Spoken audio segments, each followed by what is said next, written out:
2, 3. 1, 1, 1. Is it all right? Mm-hmm. Yes. Okay. Sorry for this. How is it that when you run this code, the output will be 6? Because if you really think about it, the very basic algorithm to compute this could just go from left to right and see, this is an operand. Okay, so now let's find the operator. Let's find the second operand. Okay, so that's 4.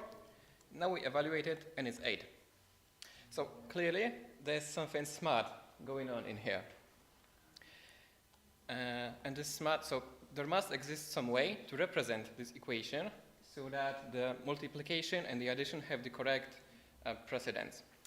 And this is basically what an abstract syntax tree, or just syntax tree is. So abstract syntax tree is a way of representing, or I guess passing an equation, so that certain operators have their precedence grouped. So for instance, an example AST for this could start from, we would have the addition. We're adding, so let me try to, pretty print it through. We're adding 2, and we're adding this 2 into the result of the multiplication of 2 and 2. So something like that. Now, if we would try to, if we would be, compiler or an interpreter trying to evaluate this, we would start from the root, so from the top. We'd see that we have to add 2 to this boy. Then, well, what's the value of this boy? So we evaluate it. You see that you multiply 2 by 2, so you get 4. This gets removed because it was just evaluated.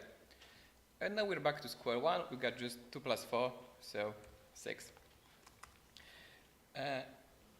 And in a very short way, this is what an abstract syntax tree is. So this is this way of representing an equation. So that is in the form of the tree, which you can then evaluate. Well, in this case, in this particular case, the order of the operators, so we have plus and star, is the same.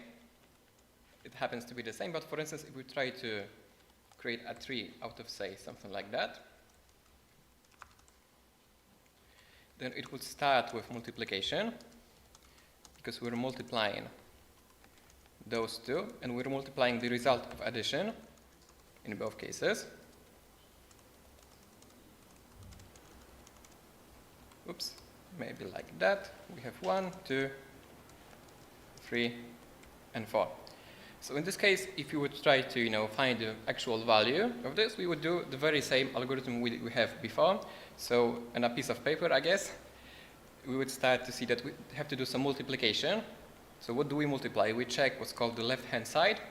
The left-hand side itself is kind of an equation, so we try to evaluate it first. So in this case, we have 3. Let me also do this quickly. I guess it's 7. Then we're back, 21. So this would be a very short introduction into abstract syntax trees. And now to make it more Rust specific, to actually see something in code, let's go back to the simpler example and see how we can build an AST in Rust. So going back to the simplest example of this one.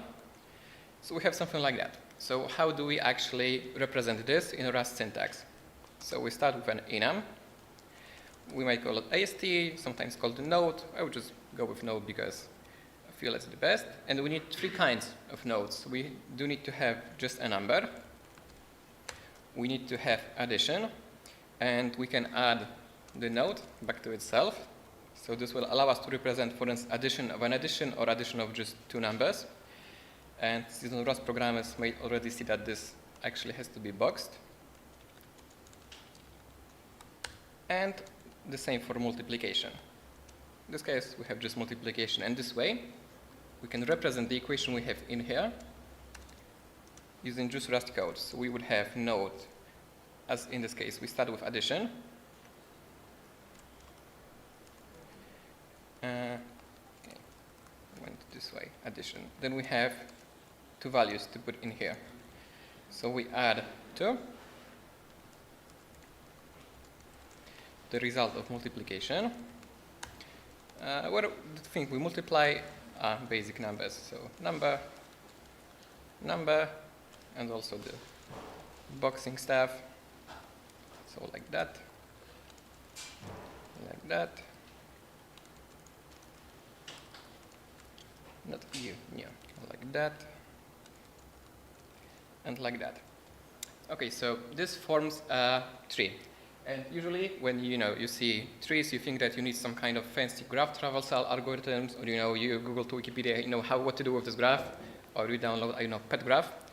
Well, in this case, having this representation already in the Rust code to actually evaluate it to get the result just takes a few lines of code. So we'll try to do it. We'll create a function which we'll be able to call on the node. We'll call it eval. It will return the result, of this whole equation. So let's do the impl. As we said, it should be eval. Takes the node, so the self, and returns a number. And we have three kinds of nodes. So we have just a number, in which case we return just that. We have addition, and we have the left-hand side and the right-hand side. And we cannot just add them like that, because they might be, they are nodes themselves. They might be multiplication, further addition, some other operators. But it's great because we have this eval function that takes a node and returns a value. So we can just eval them to get numbers, and do the same thing for multiplication. So we'll do multiplication. We'll switch the operator. And let me see if it's fine. Yep, maybe I'll change this to have proof that it actually is this code that you see it is working. I'll try to run it, and we should get node eval arrow 6. Ta-da! So this is very short how you can have in an AST, so this graph representation of stuff, how you can evaluate it. So one could argue that this is a very simple interpreter. We don't have the parser yet, so you cannot actually say node to have it. And for the simplicity, during this talk, we will not be writing a parser. So this may be a subject on its own, because this is not a 1-week workshop. I have just 1 hour. So this talk will be about modeling, so creating an AST for our imagined programming language, and then creating something in between of a compiler and virtual machine for this. And my goal for today is twofold. So first of all, for those of you who are maybe not familiar with this graph representation of programs, or you haven't invented your own, or you haven't played with your own programming language, my goal is to inspire you to so that you might, if you feel like, for instance, the stuff is not on your level, my goal is to show you that when you get these very basic concepts in your head, it's actually very simple to create your own programming language. And for those of you who might already have some knowledge on this subject, my goal is to show you some very cool common patterns, some idioms you can use to, if you, for instance, write a virtual machine, to make it very fast. I mean, not as fast as native compiled code, but as I'll show you at the end, the techniques I'm going to show you make for about a third, create a VM that's about 3 times faster than the usual evaluating technique. And I'll have a proof, because I'll have a program, which I'll show you at the end, that's written in Rust, the same program written in Python, the same program written in our imagined language, where it will be both evaluated. And the fourth option will be the same program, but using the techniques I'm going to show you in a second. And you will see that, well, obviously the Rust program is the fastest. The Python takes the most to execute, and the techniques I'm showing you are in between. Okay, so before we go, a little bit about me. My name is Patryk Wychowaniec, which conveniently didn't fit on this slide, apparently. I've been coding for a few years now. Past 3 years have been in Rust. I think so, at least. 3? Yeah, I think 3.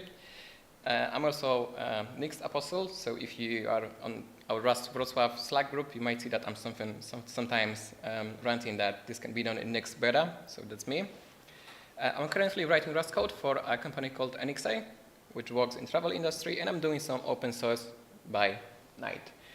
And I have a blog, which you can find in here. If you want to find me later, inside this blog, you will find links to my GitHub, my Twitter, or you can just go ahead and browse, or maybe rant that my code is bad. I will ignore you, but you can try to rant.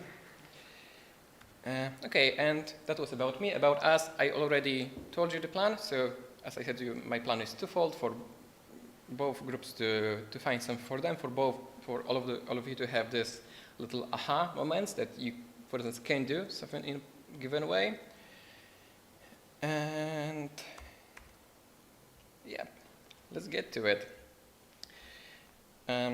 So our imagined programming language will be, in our case, it will be able to compute, in theory, most of the programs. It will be Turing incomplete, which is a very fun property. But we'll start with something simple. We'll create a Rust function that will later convert to our imagined language. So the Rust function will take some number and return some number. And some of you might already see that what we'll be aiming toward is a function that returns n Fibonacci numbers. So for instance, the expectation is that fib10 is, I guess, 55, if I remember correctly. Because Fibonacci numbers go 1, 1, then you sum the previous two. So you have 2, 3, 5, 8, 11, and so on. So this is the first number, the second, the third, like that. And this is the function that we'll be writing. So for simplicity, we'll start with actually Rust function, as I said, that we'll later rewrite to our language. And an example implementation that will follow in this case will be iterative, because the simplest one is that you can have, I guess, something like that. You can go with a recursive variant, which would do something like you compute the previous number, the previous two numbers, and you sum them. But our language will not support, for simplicity, our language will not actually support functions, so we'll start with iterative version. And to do that, we'll have to declare a few variables, x, y, z.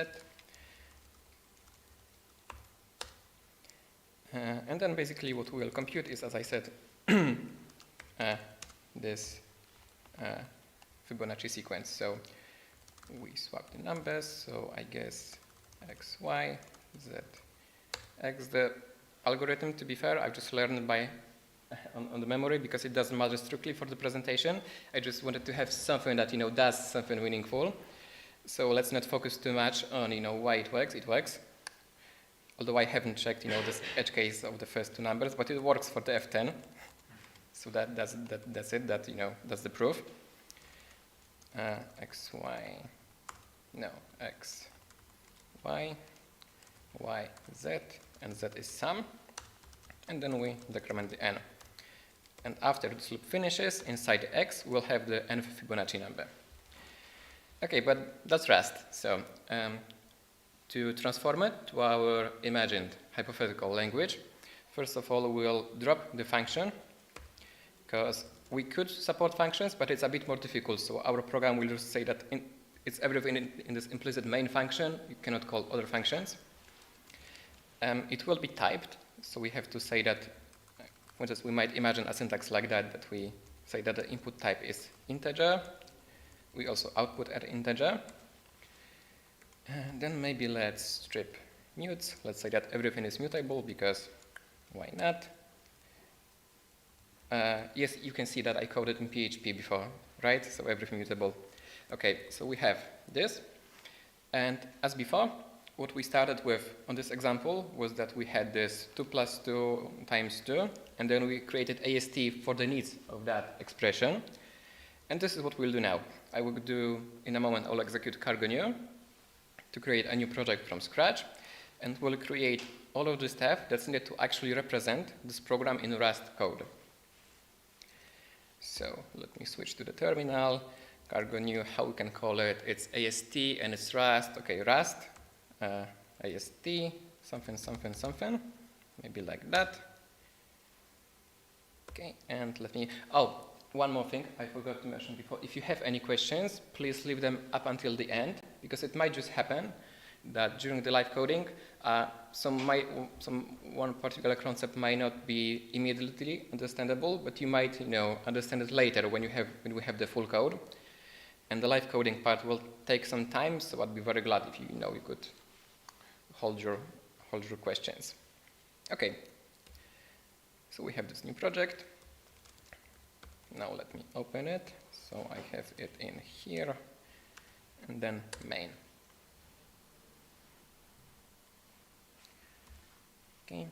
Okay. So as before, let's think about what we need to have on our Rust code, on our Rust compiler or VM to actually represent this code. So we for sure have to have some kind of program or some grouping struct that will tell us that this is the input type, this is the output type, and will contain the body, so the actual meat of the program.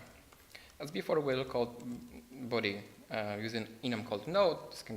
This is sometimes also called AST. If you were to look at Rust compiler or some other VMs, you might find that they call it AST, but this is the very same concept. Okay, so what types do we need? We for sure need to have integers, because those are all integers. We need to have Boolean, because this will evaluate a Boolean, so we need to support them. And because in here, everything will have to evaluate to some type, as you will later see, we also need to have a type that will be the result of this operation. So for instance, if we've done something like let foo, then what is the type of foo? And we'll mimic Rust. We'll just say that there is type called unit that doesn't hold any value. It's just there because it's convenient. Then for the node, we will have to have for sure this assignment.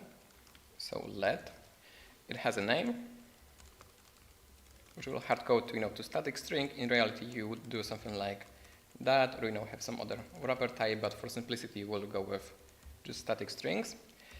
And it will evaluate to some expression, so name and value. And we'll write that this is the syntax of this form. Okay, then for sure we'll have to have constants, because those are constants. So let's say that this is constant. And we need a way of representing constants.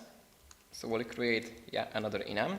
It will be very similar to the type, but it will be able to contain the value too. So for the type of bool, this will be Boolean. For the type of integer, we'll assume it's i32. Just because we have to assume something, you could do whatever you want. We'll assume it's i32 for convenience. So then this is the constant. Say 1, 2, 3. We will need to be able to read values, not only assign them. So for instance, this has to be represented some way. So we'll say that this is variable. Or this is like get var. Whoops. This will be then called set var. So this is the concept.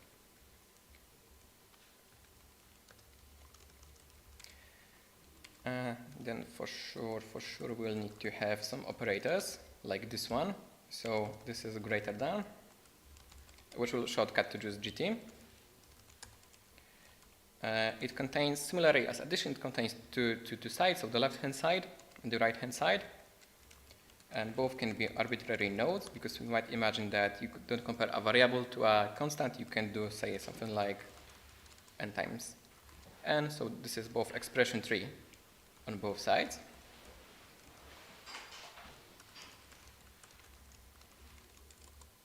And this will be like that. Then addition, similarly, has both sides.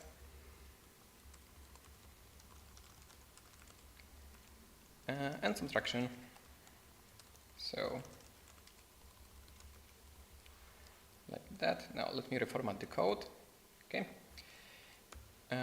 There are two more kinds of nodes that we'll need. So for sure we'll need to represent this while node somehow. So we'll say that our node can be of type while, where we need to have some condition and some body. So this will represent part of the syntax that does while condition body. And finally, there's one more building block that we'll need to move this code to our Rust value. And the building block we need will be called, for the lack of better terminology, just block. Emacs programmers might know that this would be similar to what proc_n does. And in practice, we need this kind of node because if we take a look at our program's body, then we said that this is just a single node. So we would be able to represent this, but then we would run out of options and would have no way of representing, rest of the nodes.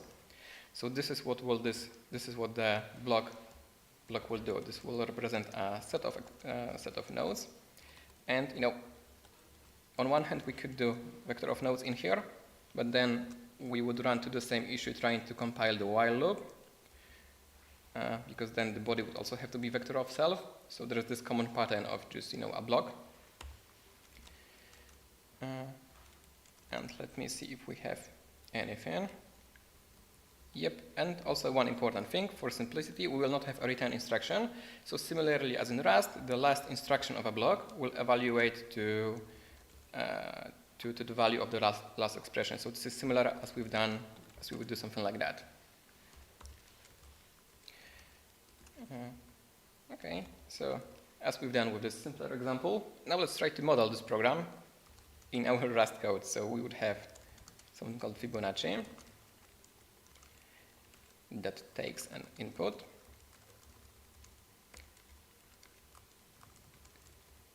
returns some output, and now is the body. And usually this is the role of a parser, but as I said, due to not having enough time in here, we will not be writing a parser. We'll write the AST for scratch, which I think also makes for a fine exercise to later try to actually write a parser for this one. So our body starts with this expression. So we have this let x equals 0, and we have node called let. So this maps nicely. It has a name and it has value. So this maps to node const with value of 0. So this is quite mouthful for a single instruction. And that's why usually you will want a parser. Then we have let y1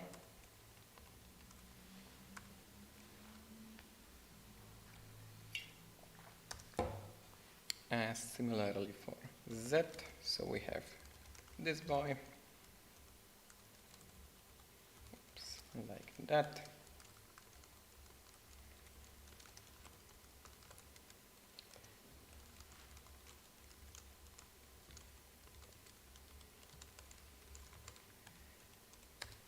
Here is the more fun one, because we have this while loop.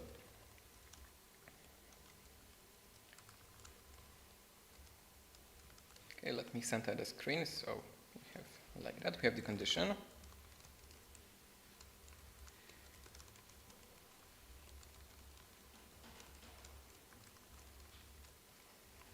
Where we compare n to constant.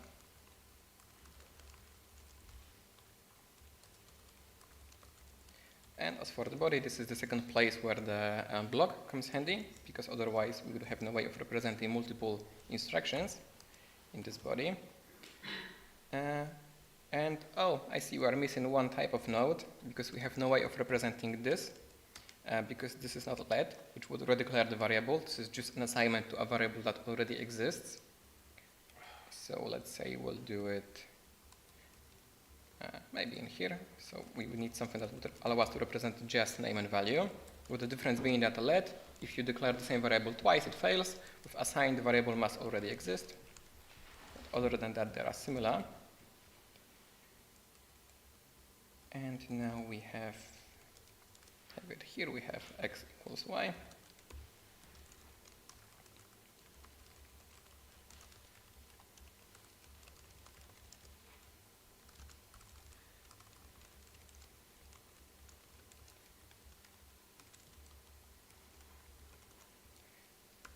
Y equals z.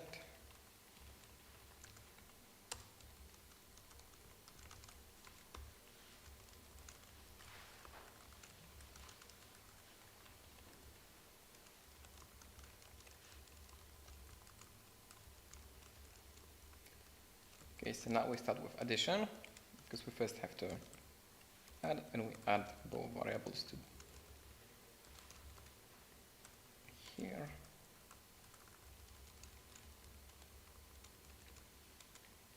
And just 2 more nodes. So we have this subtraction.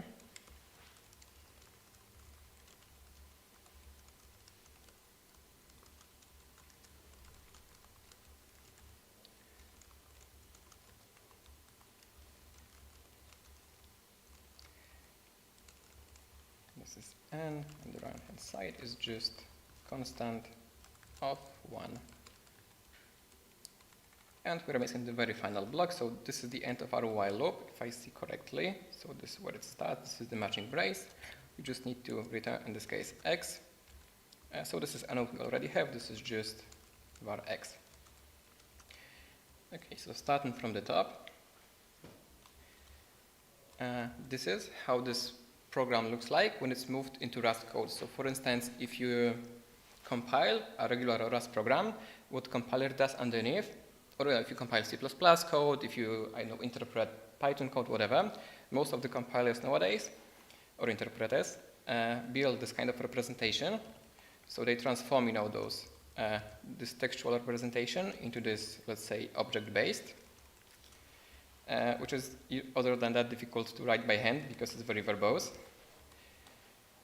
In this case, we've written it already by hand. Let me just see that it's correct. We are missing one final touch because what we started with was this fn Fibonacci, where n was the input number.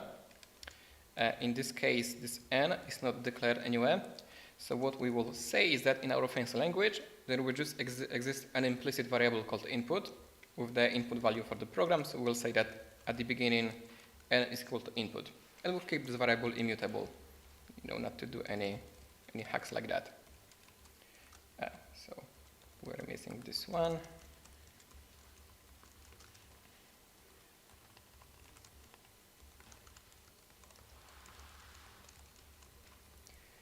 And it's variable called input. Okay, so that's very mouthful of code. There's a lot of code, and the thing that we are now going to do is I will close the sketch on the left side because now we've migrated it to our Rust code. And what the rest of the live coding will be about is that we'll write a function called compile that will take this struct that we've just written, and it will return us, as a result, a Rust function that you can actually call like that. So Fibonacci 10, this will print as 55. So that's why it's in between of a compiler, because we will not be generating actually any kind of bytecode. We will not be doing any actual assembly, although we could. It's just, I think, unnecessary for the purposes of a typical language you would write for fun, say. And as I said, the approach I'm going to show you will allow you to write better VMs, or at least learn a few fun tricks in Rust type system. Okay, so let's get to it. So how this function should look like? Well, for starters, it should take the program and it should return a function that takes some input type and some output type. So ideally, we'd write that this function takes proc input and returns proc output, referring to this program, but somehow obviously this will not work. So for now, we'll just create generics. Input, output, and a very rough sketch will be like that this function returns a function that takes this input and returns some output. Now, if we were to write an evaluator, so like a Python clone, we would do something like that. We would take the program, the input value, because for evaluating, we need to know the input value right away to actually execute the program. For compiling, we don't need to know the input right away. We just compile the program into something. But if we were writing an evaluator, we would do what we were doing before. So we would match on the program body. And then, depending on the type of node we have, we would do something. Say if we had the, variable declaration, well, this would be variable declaration. We would take a look in some hash map that would map variable names to variable values and read the variable value. And this is actually, so this constant, this hash map lookup is what makes some of the VMs slower, And this is one of the tricks that I will show you, is to how to create a VM that doesn't actually need hash maps underneath. So we'll create a function, and that's type hints. We'll create a function called compile node that will take a single node, and it will retain two types of information. The first kind of information it will return is the type of this node, and the second one is a function that will actually evaluate the value of the node. And why this matters is that if you have a typical interpreter, so let me try to write some scratch code. If you have a code that says declares a variable of type integer, and you have something like that, if you would run this in a typical interpreter, this would most likely, this would most likely pass, because interpreter would go line by line. It would see that, declare a variable, don't have this if, but it's false, so we don't evaluate it, and it would never notice, unless it would be some, fancy type checking interpreter. But usually an interpreter would not notice that you mismatched the types in here. We did it purposefully. The approach I'm going to show you is that we will run this compile node on all of the nodes, and this will allow us to traverse all of the nodes, even the ones that at runtime will later prove to be false, because we will assume nothing about the runtime. So this is as if our compiler saw it like that. So it has to go through the node. And in practical terms, first maybe let's extract this void to a separate type alias. Borrowing from functional terminology, we'll call this func, because I think frequently in functional languages, func is like this function you evaluate later. So this is just a type alias, and we'll do similar to an interpreter. So out of all of those nodes we have to implement, constant is probably the simplest. So let's start with this one. So it's like that. Okay, so we have to return two types of information, the type and some function. So the rough sketch of all of the nodes will be like that. The node will do some work to establish what is the type it needs to return, and what is the function that after evaluating will return a value of this type. So in practice, what we will do in this case is that we'll match on the value. And as you might see, this pretty neatly maps to our type enum. So we have type unit, we have type bool, and type integer. And the func in this case will be very simple. So this will be just a function that has to take the value inside of it and just return the value itself. So in this case, there is nothing to actually, no operation to actually be performed other than cloning. So I will do derive clone later, but for simplicity, we'll do with cloning, but in theory, we could just do it like that. And we also have to box it because we'll be returning different types of funcs, so we cannot just return it like that, because then inside the different node, the func would be of different closure type. So this is our first node that the compiler can compile. So it's seeing a constant. It infers that the type of this constant will be the type of the constant, and it says that if you wanted to get a value of this constant later, then please call this function, this func. In the case of variables, this is when the first optimization comes into play, because you might see that if we were writing an evaluator, then this feels like an extra work, because we build this whole function, this facade upon facade, to actually just do nothing and return the value. So what's the point in that? And the optimization comes from the fact that later the different nodes will will do part of the computation in here, so just once by the compiler, to make this function, the runtime part, lighter. For instance, with variables, what we can do is that, as I said before, if we were writing a typical VM, we would have something like, we could have had something like VM context, where we would map variables. So we would have something like, hash map or B-tree map or some kind of map. So maybe just like that, map from variable name to variable value. Then inside, again, if we were writing a VM, inside this let, we would just push stuff into this map, and this reading variables would be just accessing this map and getting the value out of it.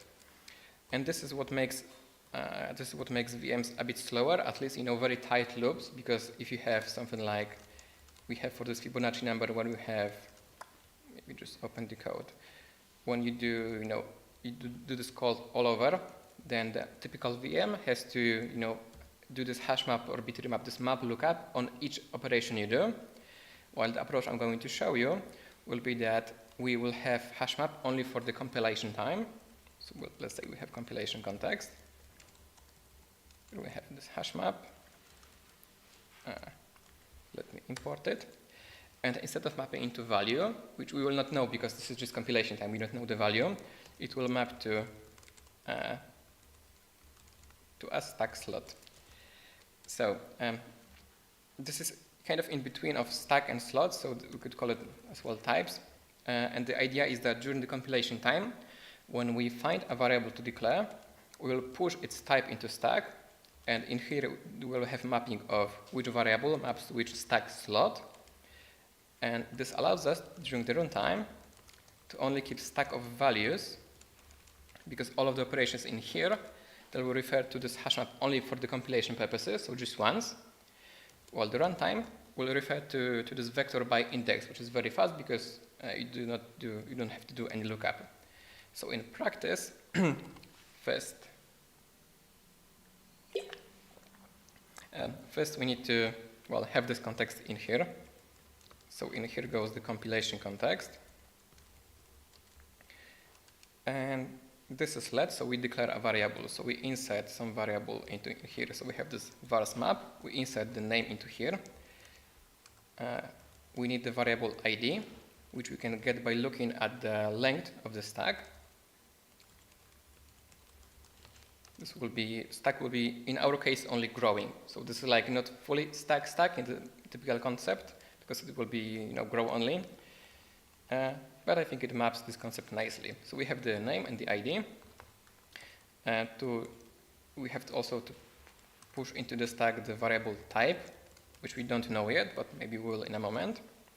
But before we do that, we can reuse a certain nice property of a hash map or bitremap for that matter, and is that this insert returns an option with a previous value.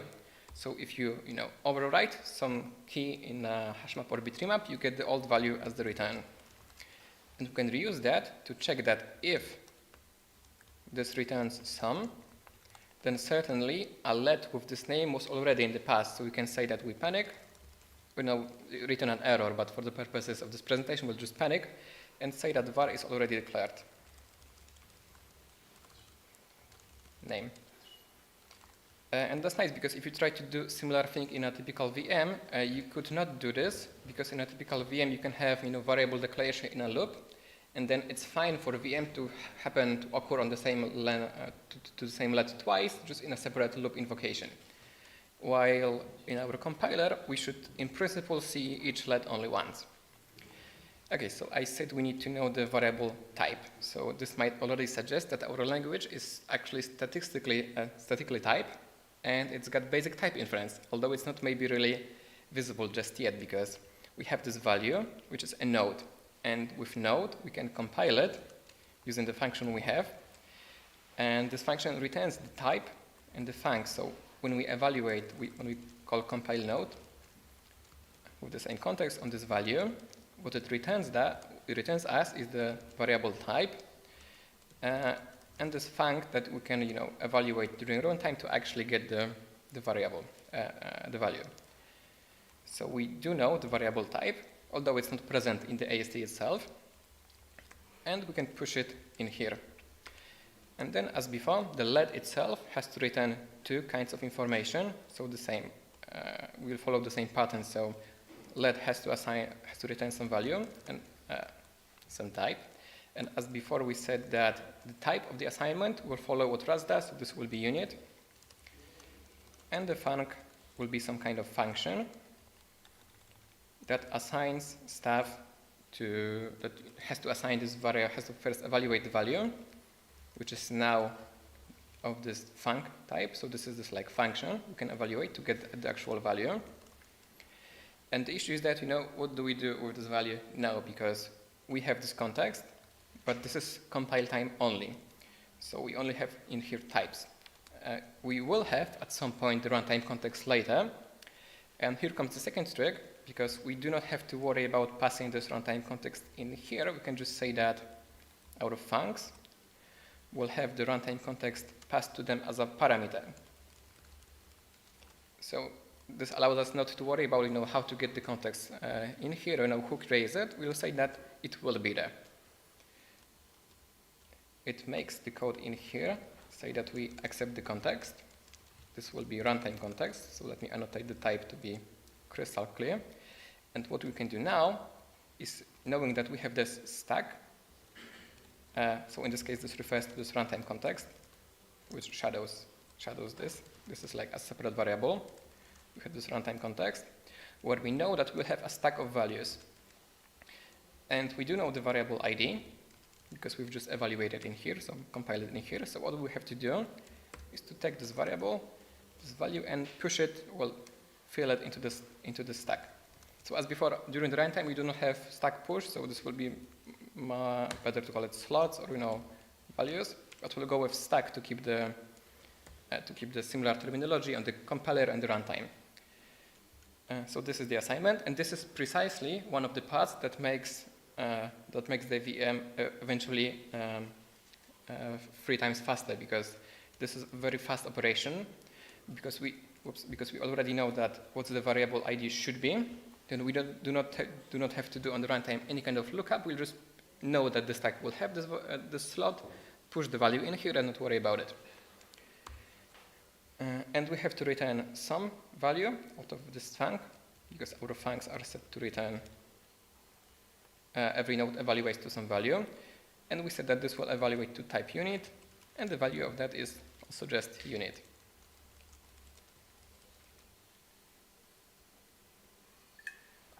So this is one of the paths that it's either, it already clicked or it might click later.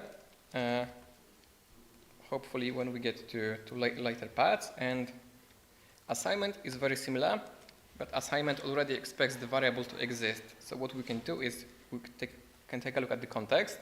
So this is once again the compile time context. We know that there's variables in here, and we can get the variable. And this returns us an option of the variable index, so the stack slot ID. So what we can do is say that we want this index, and if the index is not present, we'll just unwrap and we'll panic saying that the variable does not exist. So var not defined, and the name.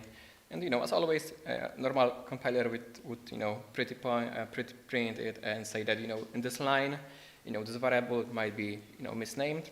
In our case, we just panic, and we also have to evaluate this value, which will return us as before some kind of type. So type and func, which we'll call value. Okay, all right, still fits. And here comes the type checking part, because inside the compile time context, we have both the variables and their expected types, but at the same time, evaluating this value returns us both, this runtime component and the expected type of the variable of this value. So what we can do is we can assert that the type of this, the inferred type of this node will be the same as the type of the variable we already know exists. So we'll assert that the type we've got is the same as the type of the variable with this index. So in practice, this will be triggered if you do something like,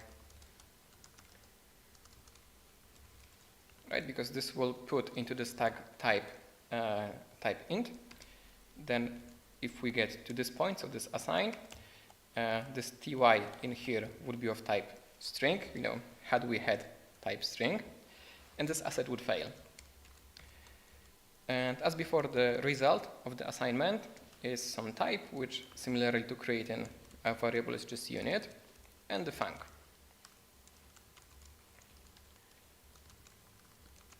Which is a function, and this function, as we said before, takes, in this case, the runtime context.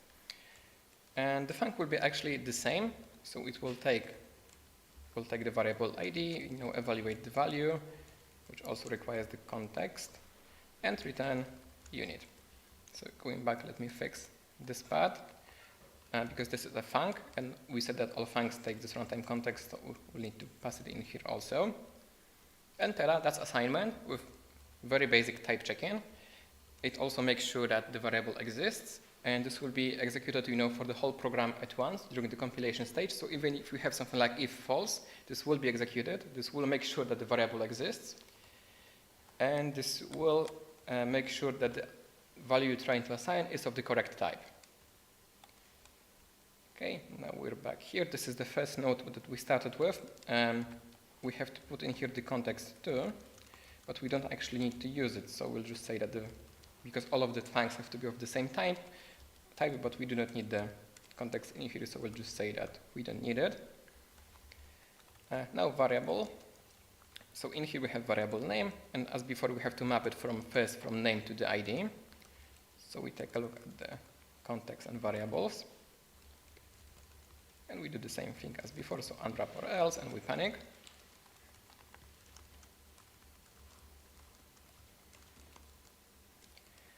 And then having this ID, we estimate that what this node will return is the type of the variable, which we do know because with statically type, we have it right in here. So this is the type. And the func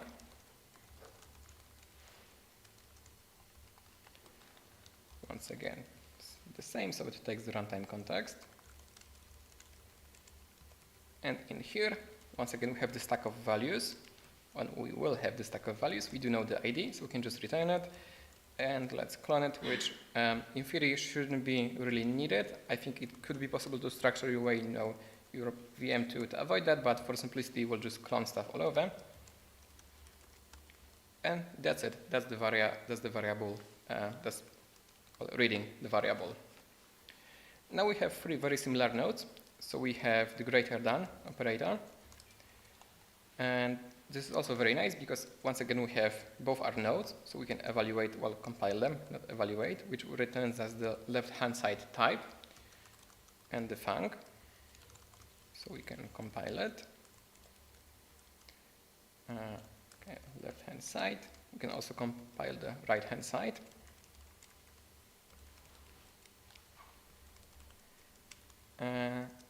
And now the greater than operator makes sense in our case only for integer operands. So what we can do is that we'll match on both types. So we'll match left-hand side and the right-hand side. Let the Rust analyzer fill it. And this is like the Cartesian product of all of the types that could be in their position. Only one combination makes sense. We can only have type, which we'll fill in a moment. And that's also a failing branch, where we print a very nice exception that it's unknown operation. So we have some type greater than some other type. We'll use the debug representation. And this will be triggered if you do stuff like, 1 greater than false, because this will evaluate to int, this will evaluate to bool, so this will not match this branch. And ta-da, static type check-in wins again. Okay, so the output of this operation will be Boolean because it's a logic operator. And this is the runtime component that will actually perform the comparison. So as always, it takes this runtime context. And then we have to evaluate both. And here comes one of the obstacles. Once again, kind of for simplicity, we said that all of the funcs, so all of the stuff that this compile node returns, this runtime component, it returns value. So this is like this boxed representation of all of the possible values. So we have the problem that in here, if we scroll down, those are also of this value type. Even though we've asserted that they are integers, the Rust compiler is not smart enough to say that, it's not like meta compiler. We cannot convince it that even though we do the assertion, that the L has and the R has will come out as integers in here. So we will introduce a function on this value enum. So let me scroll it in here. We'll introduce a function that we'll call, for the lack of better terminology, unwrap bool, which will do what it says. So we will check that self is of type bool. Oops, self, and otherwise we'll panic saying that expected bool got whatever we get. In principle, this branch self. In principle, this branch shouldn't really be expected to happen. But if we made some issue, some mistake in our compiler, it might happen that it will say that this will evaluate to bool, but in reality this will evaluate to int. And so we need this, and we need similar for integers. So we set that integers AI32, and we have the integer, and bam, we have expected int got this boy. Okay, so now let's go back to where we needed this. We were in here, and as I said, we've asserted that both are integers, so in principle it should be safe to call this unwrap int. And what we'll do is that we'll add them, oh no, this is actually greater than, so we'll compare them and return a value of type bool. Type func, and I'm missing semicolon. And this is once again nice because we have this compile time part that infers the type of both branches, and then this is the runtime part that actually evaluates the stuff. And what I will do now is I will just copy paste this code because the addition and subtraction are going to be very similar. So if you don't mind, I hope you don't mind, I will just copy paste it. I will switch the types because the result of addition is another integer. Then we do addition, and let's maybe fix the error message so we have addition. And again, if you had some floating point types, you might have done something like type int, type float. Then if you wanted for your language to have auto conversions between both of them, like I guess C++ does, you could do it in here. Then I guess we do subtraction, which again is very similar. It's able to generalize this so that you don't actually have to copy paste the code, but understanding abstractions is unnecessarily difficult, so that's why we are copy pasting. Please don't fire me, I will not copy pasting codes usually. And we have the while condition, which will follow a similar pattern, so we'll compile the node, so compile this condition, which returns us, again, this compile time information of the condition type, so quantity y. And let's do it straight away for the body.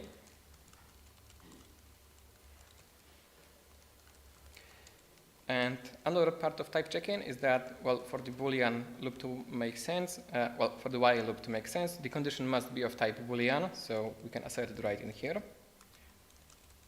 And the body can be in principle anything, because we don't care if the while loop returns, I know, an integer or whatever. We will say that the while loop is kind of like in imperative languages, it just returns a unit type, so we don't care about the body. So it will return us unit type and the runtime component. So we have the context. And this is very nice because in here we can just actually create an actual while loop in Rust where we take this condition, we unwrap Boolean because we know it will evaluate to Boolean, hopefully, and then we just take a step at the body and returns the unit.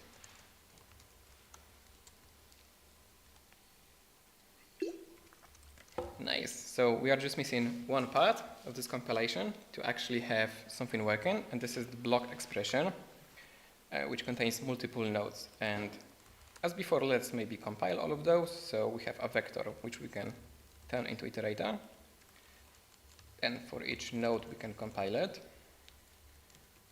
which takes the node. And here comes a fun trick, which I didn't know up until this part when I stumbled upon this code, is that this returns as an iterator over tuples. So if we will take, a collected into a vector, this would be a vector of a tuple with type and func. And there exists a very nice function in the standard library called, unzip, that allows us to collect this into, instead of one vector with both values, into two vectors, when the first one is the left, the one is the one on the right. Or, vectors or anything that you want to collect to. It's also possible to do fancy stuff such as this one. Well, in our case, what we will do is that we'll have some types and some funcs. So let's call it nodes to have the common terminology. We also have to annotate the types. So we'll do this in here. Let me reformat it. Okay, so we have a tuple. This is the type of the tuple, and the missing part is that the block expression will evaluate to the type of the last expression in this block, so the same as in Rust. So we'll say that the result of this block expression is just the last type. And then the func. Oops, so like that.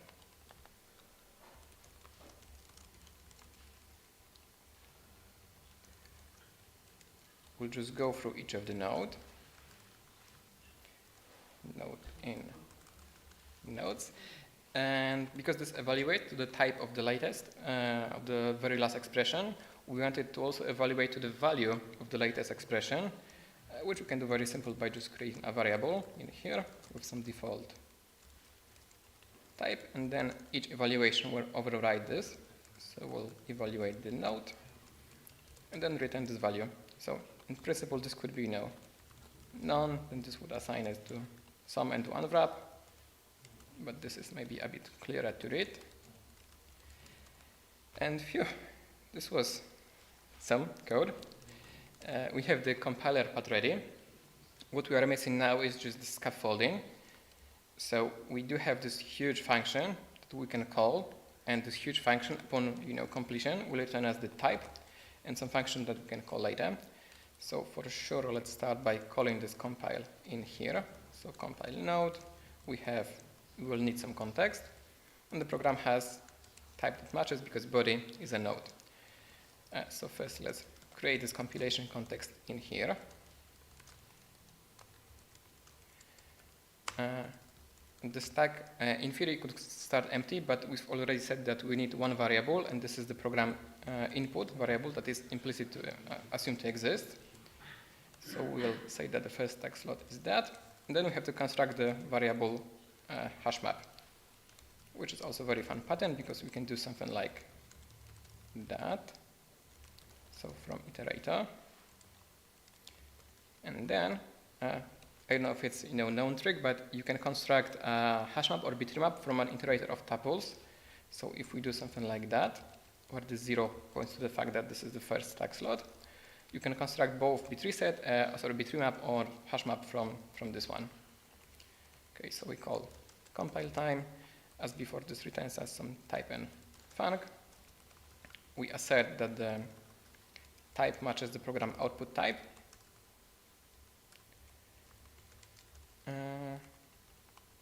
And we've got this func, which we will use in this function that we return. So this is this high order function. In here, we would move the func inside of it and call it. And to call it, we will need some runtime context.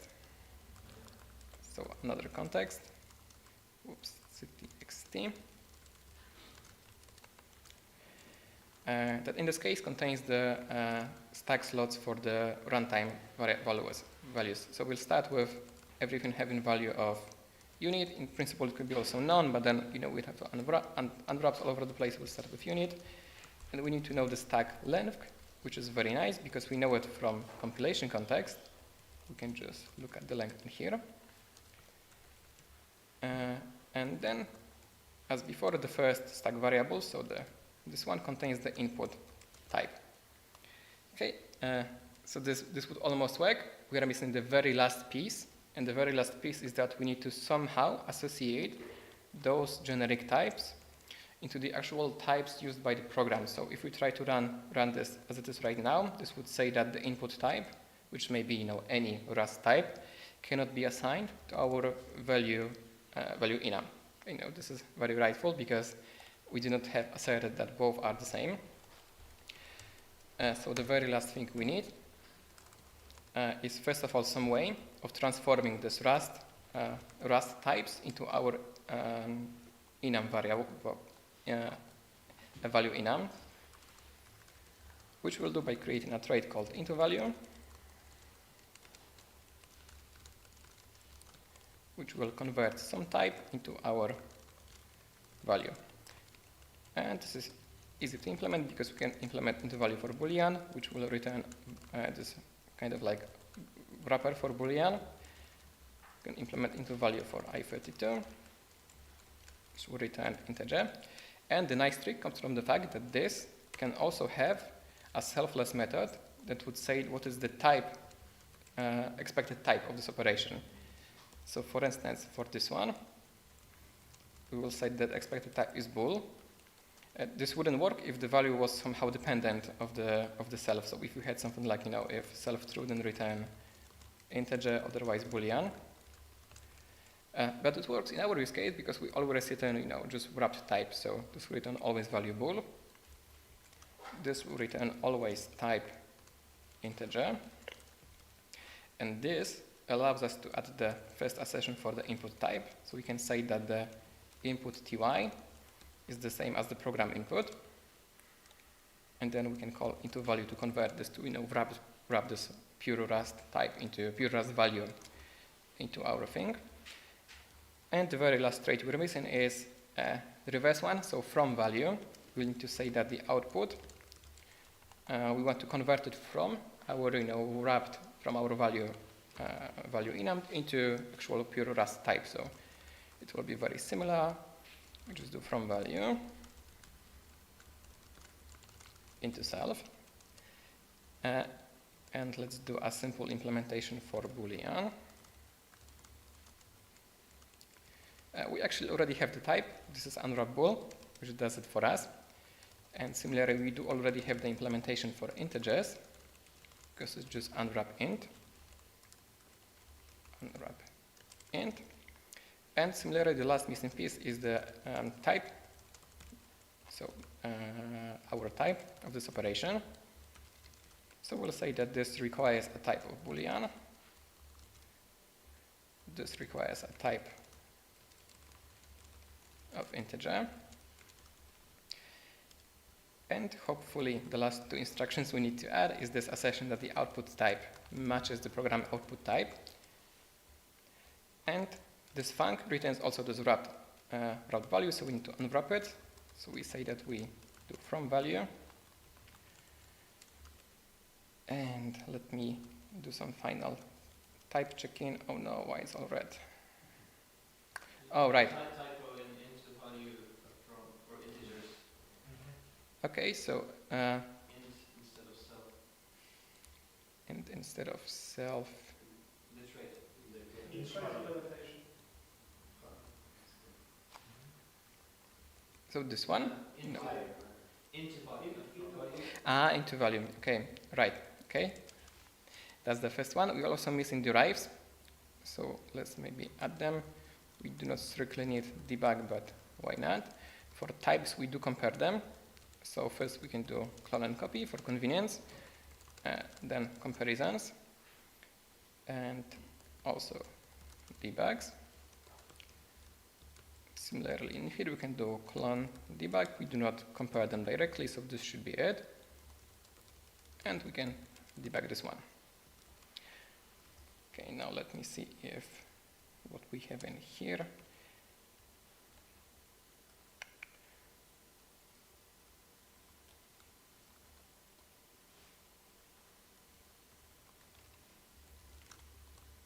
Oops, and this should say like that. Put this into, oh right, I call this choose value. This should be called, well, doesn't have to be called this way, but I assume it will be called this way later. So let's call it this way. Now we have some mismatched types.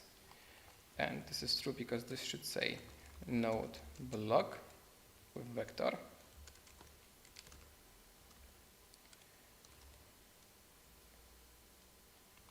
Okay, some mismatched types in here. All right, because we forgot to return those. And the compiler says one final thing into iter, right? And okay, the final thing is that if we jump to our main function, jump to the usage, the compiler doesn't know if this fib is supposed to return a boolean or an integer. So if we've done something like that, so 55 fib, then it would know that this Fibonacci takes an integer and returns an integer. For now, it doesn't know. It knows that it takes an integer, so we have to guide it a bit. The first one is input, which it knows already, and we'll say the output is I32. And hopefully, now when I open the terminal and do cargo run, it works.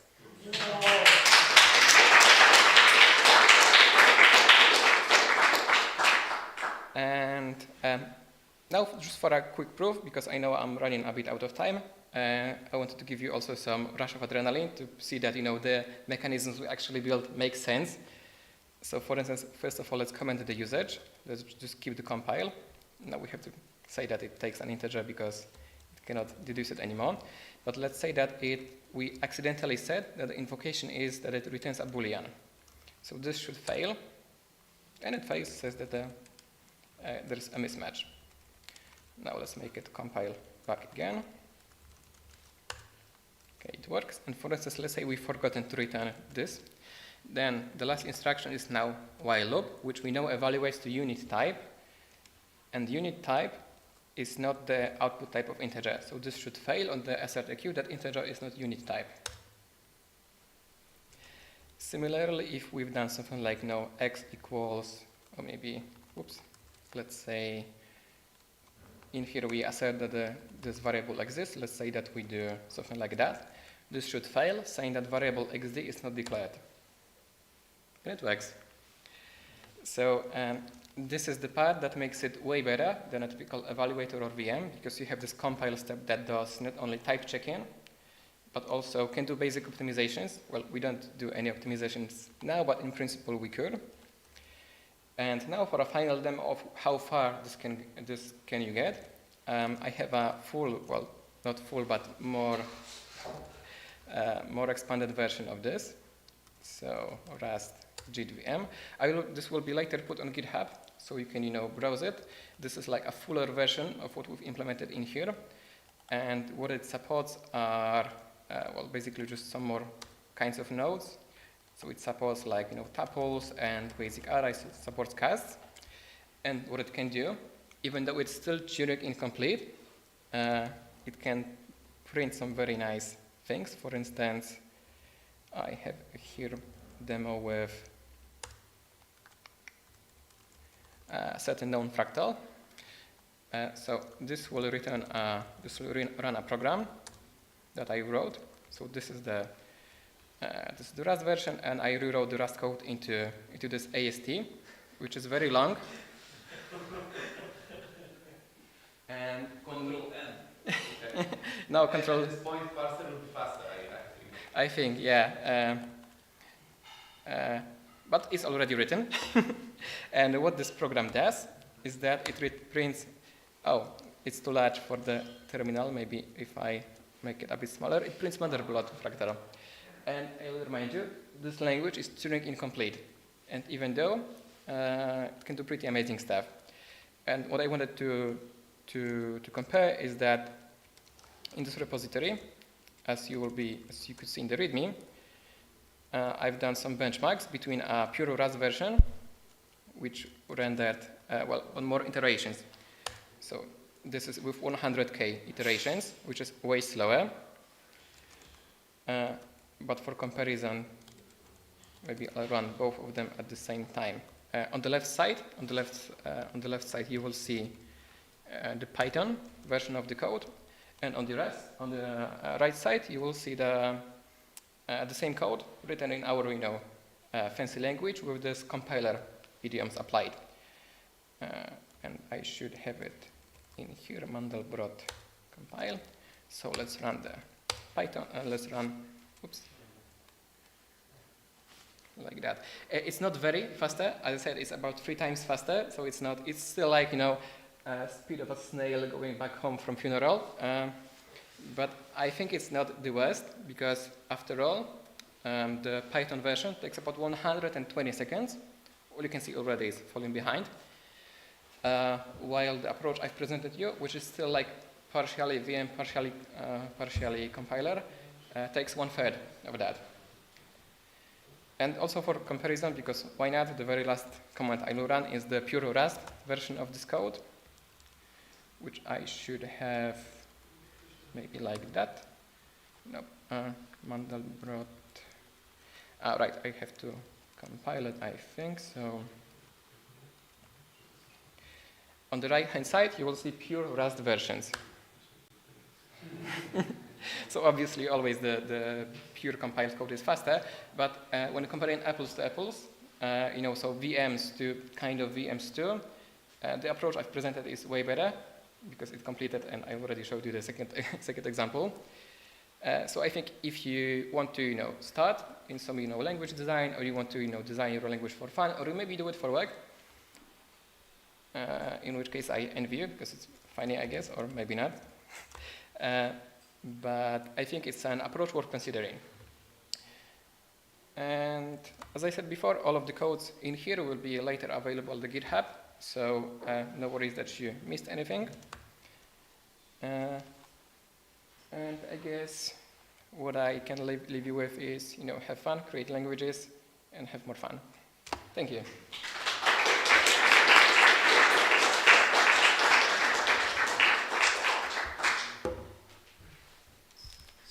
So, the pizza is here.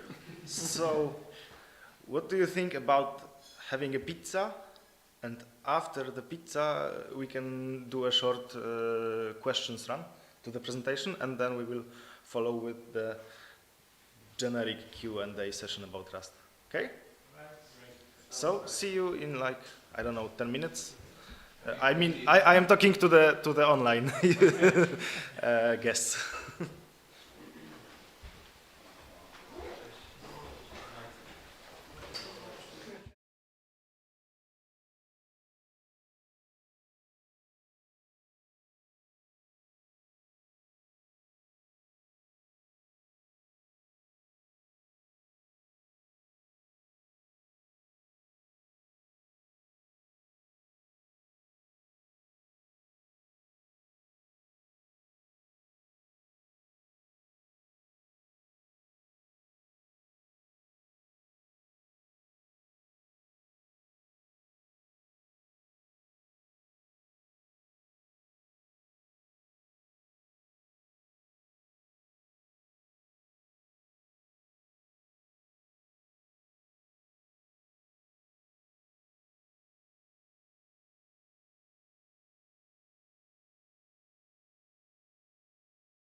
Okay, so let's get back to the question and answer run for the presentation. This time we have second mic, so people on the stream will also hear the questions, so that's nice, hopefully. So yeah. Anybody have a question? Yeah, I have one. Oh, Mike. I have a question not to this code, but to the first one which you show, which was this is 6 versus 8. Uh-huh. And you've made the in the first statement that it's not evaluated from left to right. It's not that simple, yes. Mm-hmm. But after that, you wrote like this map, Mm-hmm. but you started from it was a plus or a star. This one? Or Yes, that's Uh-huh. right.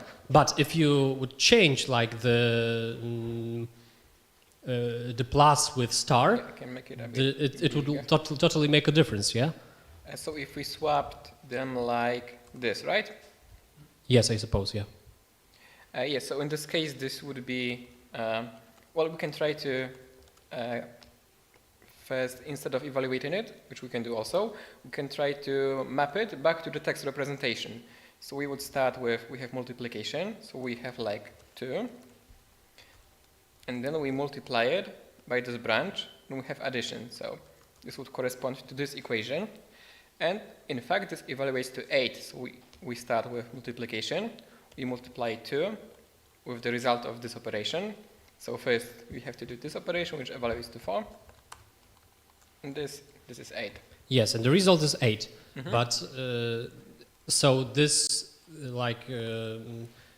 should be matter to interpreter, yeah, and not just simple from left to right, but the interpreter Mhm. must be intelligent enough to Mhm. figure out which is first and which is second. As I suppose, this is my so, question. So this is usually the role of a parser. So if you start with a textual representation, most compilers nowadays contain 2 major parts. The first part is the parser, and this is the part responsible for taking care of transforming this text, which can be ambiguous, like in this case. You do not know that the operations actually go this way. I mean, you do know if you know, but it doesn't look this way. So the parser takes this textual representation and builds this abstract syntax tree. And then the second part of the compiler takes this abstract syntax tree and generates code, optimizes it, does stuff on it. So yeah, then this part of transforming this textual representation into tree is the role of a parser, and parser understands associativity. So it understands whether for instance, this should. So first of all, it understands precedence. So it understands that the operation should go like this, not like this. And there's also the matter of different cases such as associativity. So if you do stuff like that, should it be understood like that or like that? So there are a couple of tricks there. So that's what makes writing parsers a bit difficult, and that's why it wasn't covered by this talk. But maybe in another one. Yeah, thanks. That answers my question. Thank you.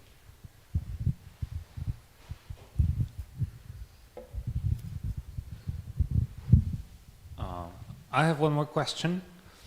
So you've showed us a few techniques of making your simple language faster than if it was an interpreted language where you go through each instruction in a loop and you see what it does and then you go to the next one. Mm-hmm. I'm wondering if any of those cool things you showed us would speed up like the emulators of some old consoles, let's say, because the difference I think is when you try to run emulate old consoles, the code is already compiled, so you don't have to worry about looking up names in some hash map, because there are no variable names. I mean. So I'm just wondering if the technique of caching operations by putting them in the thunk, in those functions would speed up the emulation. It could be possible. I don't want to say for certain, because I said for certain that what I showed you will, simplify, will make the code more efficient, because I've got a proof for that. As for emulators, And this is kind of gray area, I think. So the best technique for actually making faster emulators is transforming code. So this doesn't work always, but for instance, if you have some, PlayStation 1 instructions, not sure what the CPU it uses, but this kind of opcodes, the most performant technique is usually to convert it to your native CPU's instructions and then execute those. And this will be always the fastest. And the func-based technique could also help in the sense that if you have a VM or an emulator that does for op, in ops, and then you match on this operator, this matching could be swapped to be done only once on the compilation time, and then you would do just op execute. This could be faster, but ideally that would be the person who does it could do some benchmark to have approved. My rough guess is that it should be a bit faster, maybe not a third time, but I would say the rough guess it should be a bit faster. Yeah, so recompilation is the best solution. Yeah, recompilation in order to emulate is usually the best solution, yeah. It's more difficult to do and not always possible because if you have PlayStation code that modifies itself, I don't know if it's possible, but let's imagine some CPU allows for that other than the Intel ones. Then it's difficult because you don't have the original code anymore. You have different size of the code after compilation, so it's a bit difficult to do this, jitting or precompiling. All right, thank you. Okay, I have one more to the code question for the code. This Like one or the the last one. Mm-hmm. Because every time you wrote a closure, you were specifying the type of the argument. Mm-hmm. I was wondering why the compiler couldn't infer the type. It could, and if I remove this one, it should suggest it, I think. No, it doesn't, or maybe let me try to do cargo check because maybe it just. Okay, so it doesn't. Maybe if we support, say this should be at least mutable.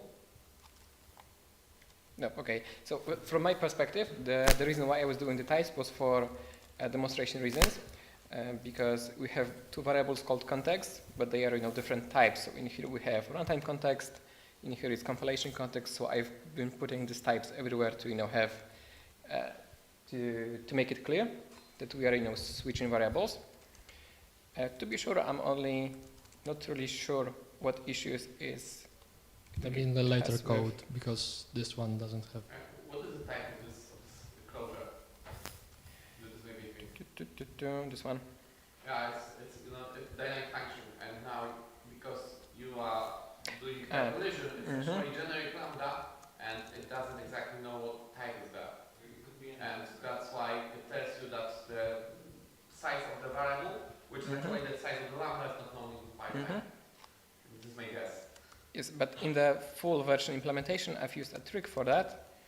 I think we should have it here. And if you were to take a look at the repository, which I will post later, so with the full implementation that does the Mandelbrot stuff, instead of doing the type hinting myself, I created a helper function called func, should be called like funcise, that takes an impl fn and then boxes it. And this allows us to get rid of both the boxing, which now this helper function does, and it makes the compiler understand the types. So basically this is just like one big type hint. Okay, thank you.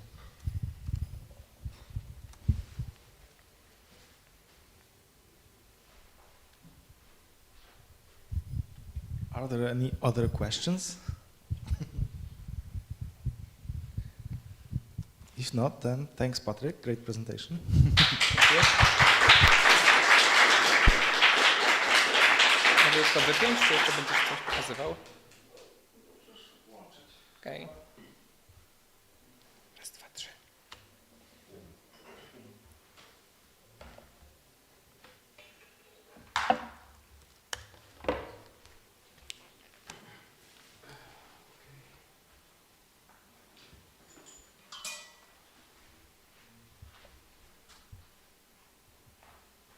So the second part of the meeting today is question and answers about Rust, basically targeted for the beginners, but yeah. Do you have any questions about Rust you wanted to ask? Or maybe it was a bad idea. Oh, okay. If we talk about beginners, I think I can speak without mic. Or No, you need to speak with Mike. okay, so your name is Mike, right? Yes. Okay. So Actually, yes.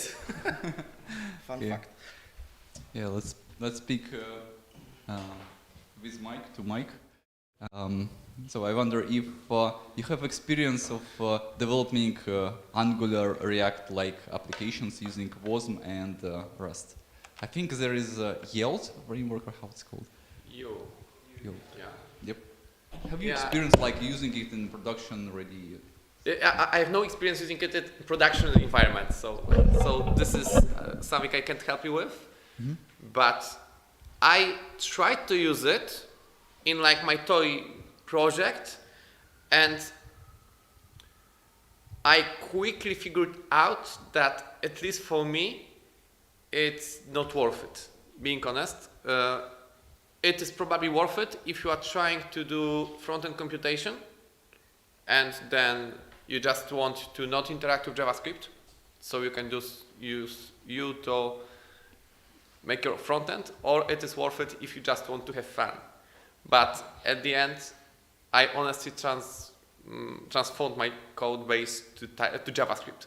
Okay. Just because, but my project was like very simple. I didn't use any React or anything like that. I am also not front-end developer, so I don't have patterns in my head how to use them. So I was using just very, very simple JavaScript with some, DOM manipulation. And for this my project, this very simple, I mean, it didn't work because you have all this type checking and so on, which you do not want in your very rough proof of concepts where you just want to present some stuff. Mhm. So The key selling point of you is when you kind of want to share a lot of code between front end and back end. yeah, then you may use it, and probably if you want to you share this code, and yeah, for example, you maybe want to do your single page application with just first load on back end, then gives you some result, but another request are doing on front end. Maybe it's worth if you have big project and you want this thing. Maybe if you have big project maintained by many people, then type checking is actually benefit, not an obstacle. From my perspective, I am basically belover of type checking and strong typing, and that's why I'm using Rust. But honestly, for front-end, doing it in pure JavaScript was easier for me personally. But I like using WASM for like front-end computation, which I tried before, but even then, it's easier to just load WASM binary in JavaScript than using Vue to create your front-end, at least for me. But I am also not able to use React because I don't know it. So maybe maybe if you would have this patterns in your head, I know that Vue is React-based. That's kind of. That's why I'm comparing. Possibly if you understand all those, I mean, I understand them in theory, but I don't have, this fluency with them. Maybe if you are fluent with those patterns, front-end patterns, then it may be a bit easier. That's my guess, but yeah. Vue is also changing rather rapidly. I've heard that the performance has improved drastically over the last couple of months, so it's definitely a changing space. So in the future, it might be more viable to use. Yeah, probably if something changes so rapidly, it's difficult to even maintain the project with it. But also there is a good point about performance, but my experience is that in front end, you completely don't give a crap about performance.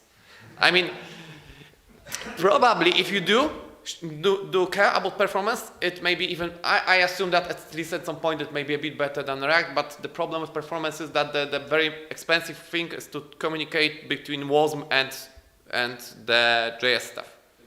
The browser in general. This is expensive, and even if you have very, very performant code in Rust, then this bottleneck would be there. If you are using JavaScript, there is no this kind of bottleneck.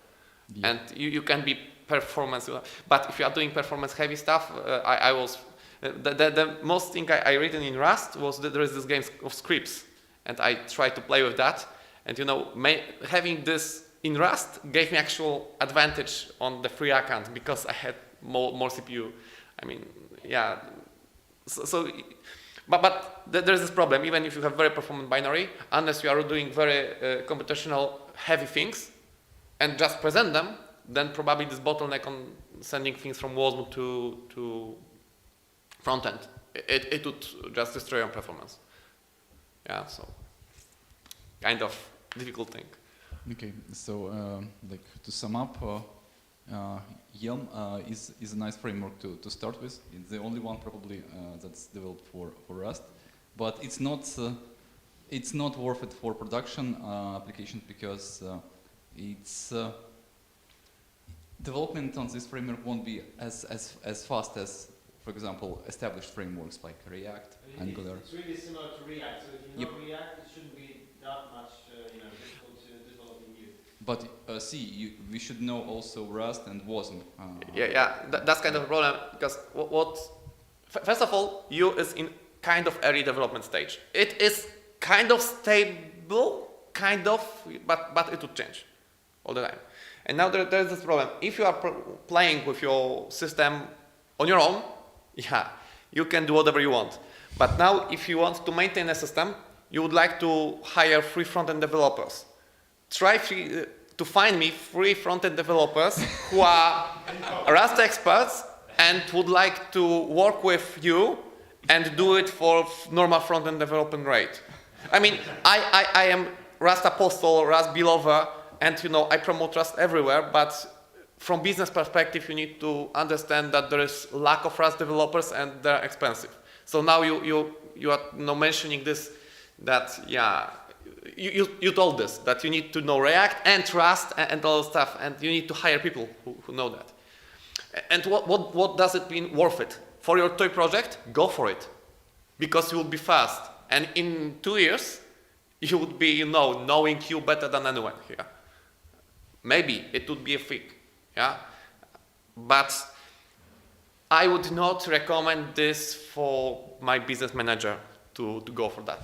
Personally, I would tell him, do your backend in Rust, I would do it for you, and I would find people to do it for you, and it would be way cheaper and better than doing it in Python. But for your front end, just stay with solutions we have there. Sorry if someone has different opinion. By the way, it's Q&A, but it's not only us who can answer. If someone has anything to add, it's kind of like a panel. Let's say so. If anyone has something to add.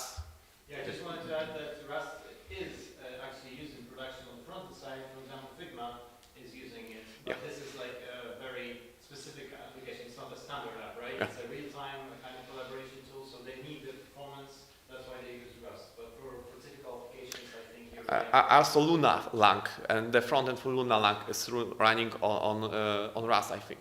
But the idea here is they are trying to very performantly draw like very complex functional diagrams, and they have like very fast algorithm for that, and they are using actually WebGL with Rust, and there are applications.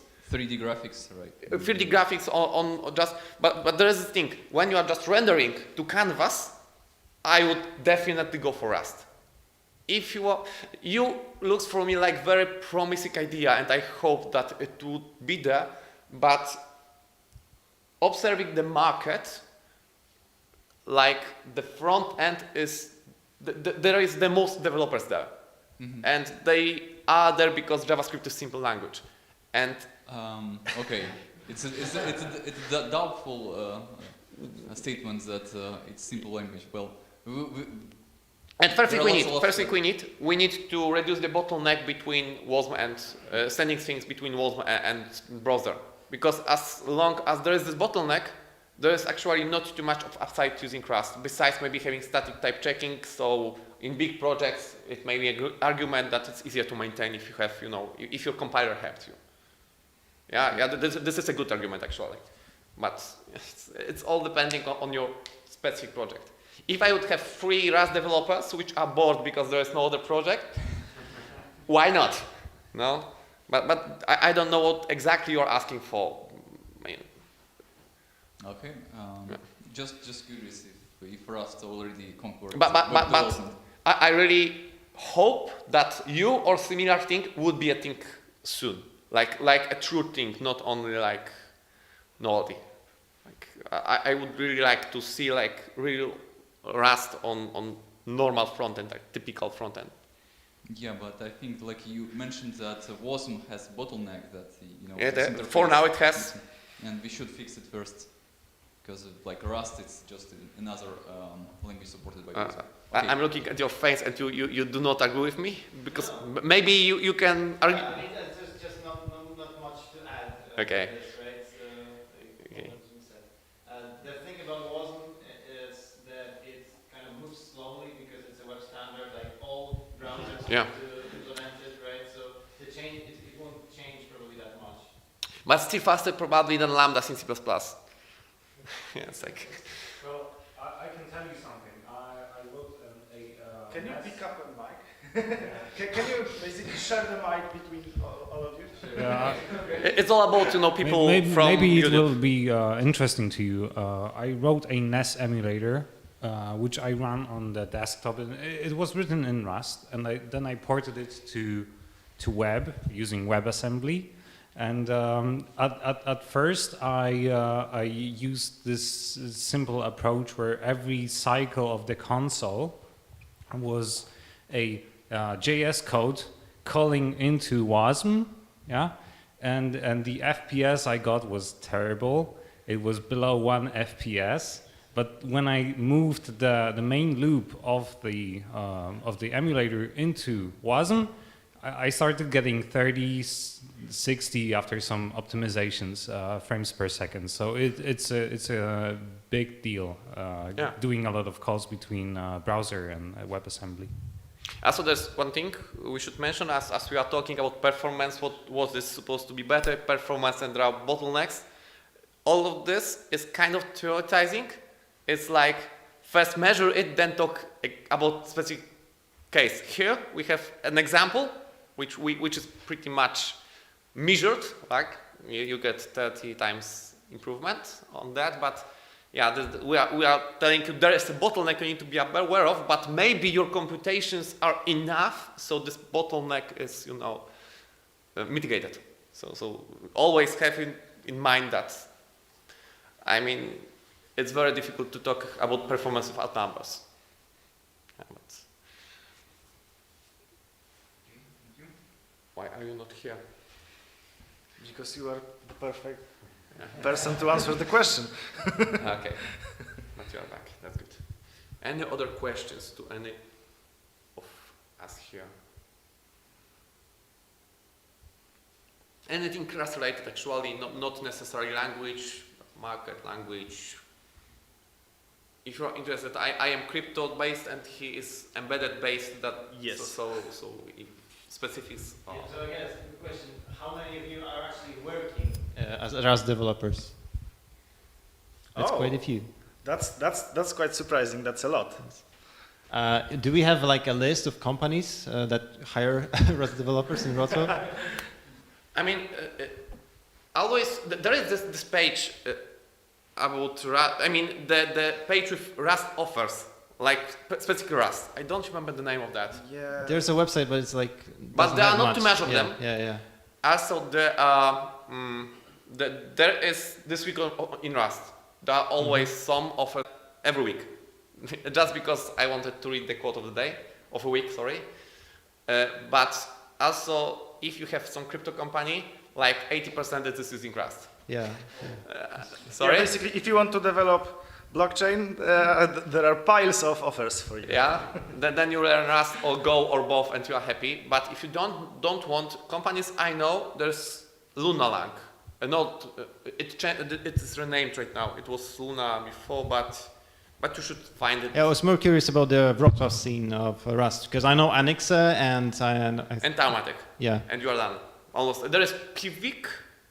Yeah, Pweek Pro, yeah. Pivik. But we're not going anymore because we found him. Nice. Good Yeah, job. okay. You snuck this offer right from my nose. Thanks.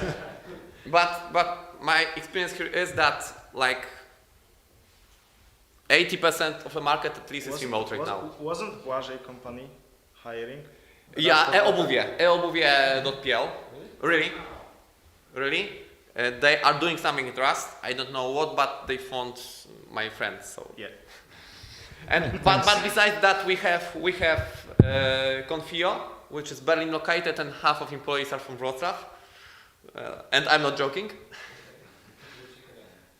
But yeah, Rust market is like really most remote right now.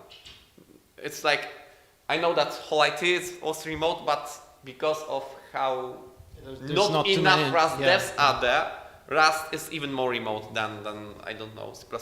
You know, there would not be some Nokia guy who would tell you that you are going to your office or something like this. I mean, probably. Nokia does this? Because Yeah. I don't know. They do sometimes. Okay. My friend is working there and he's going to office, but he is something important, someone important there. So, yeah. That doesn't matter. I mean, it's not necessarily a good thing for you. Maybe you would like to have something local, but I would look for in general. In Poland also, Warsaw Stock Exchange. I know that I was working there. What's more, I don't know in Poland? Amazon in Wrocław? Gdańsk. Okay. I think that Intel was also looking for someone some time ago. Sorry? I mean, I try to not give you opinions on the mic, okay? So I'm just now listing things I am aware of. But I don't know any like particular list. It's like, you know, blockchain companies and then some of non-blockchain companies who probably can figure it out, all of them in Poland quickly.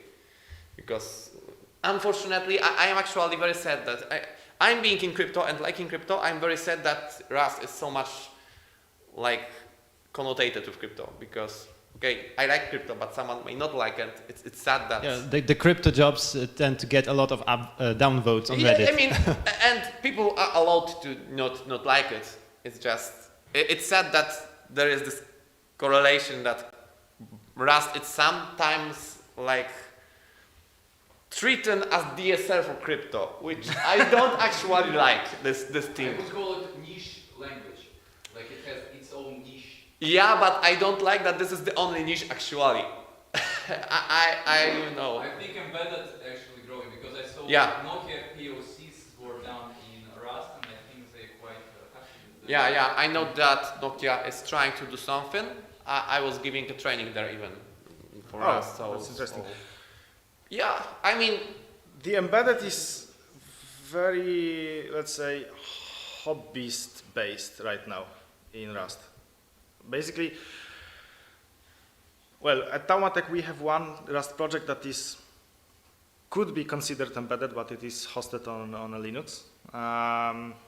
And for the bare metal projects, I think, yeah, the Oxide computer company I mentioned on last presentation is one big, but they are not big, they are a startup, so how many embedded developers can they feed? And also there is Ferrous Systems in Berlin. They are preparing the Ferrocin, so this is the mission critical certified toolchain for Rust. Hitachi, but it's not embedded.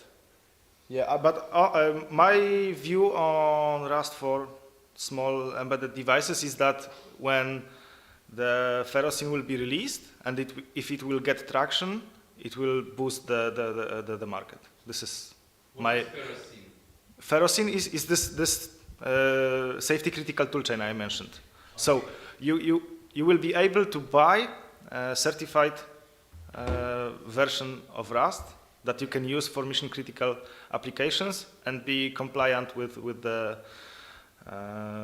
whatever standard you need to apply. You know, the problem of embedded is that embedded is often like correlated to some kind of security. Because where you are using embedded, I was working on embedded company where doing the hardware basically for cow milking farms or in general milking cows. It was called Delaval. Yeah, it was C++. It's not Rust related, but you know there was all based on some PLCs and all those and the security on this situation when the thing which milks the cow, you know, stops working and it just, you know, do bad things to cow. You know, you don't want this. And the problem is that not that Rust is not safe, but you need certification and you need kind of audit for that.